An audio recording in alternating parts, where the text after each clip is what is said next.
नमस्कार मित्रांनो, स्वागत आहे तुमचं आपल्या कृषी अपडेट यूट्यूब चॅनलवरती। आज राज्यात 10 जिल्ह्यांना गारपीट होण्याचा इशारा दिलाय। कोणत्या जिल्ह्यात गारपीट होण्याचा अंदाज आहे पाहण्यापूर्वी आपल्या कृषी अपडेट यूट्यूब चॅनलला सबस्क्राइब करा व शेजारील बेल आयकॉन प्रेस करा। देशातील वातावरणात सातत्याने बदल होत आहेत। सध्या कुठे उन्हाचा चटका जाणवत आहे तर कुठे अवकाळी पावसाचा तडाखा बसत आहे। महाराष्ट्रातही तशीच परिस्थिती आहे। राज्यातील मराठवाडा आणि विदर्भातील काही जिल्ह्यात जोरदार अवकाळी पाऊस आणि गारपीट होत आहे। याचा मोठा फटका शेती पिकांना बसलाय। अनेक ठिकाणी आंब्याच्या बागांचं मोठं नुकसान झाल्याचं पाहायला मिळत आहे।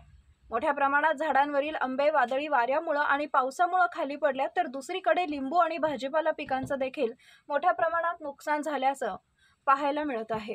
त्यामुळे राज्यातील शेतकरी चिंतेत आहेत। दरम्यान हवामान विभागाने दिलेल्या माहितीनुसार आज राज्यातील काही जिल्ह्यात पावसाचा ऑरेंज अलर्ट जारी करण्यात आलाय।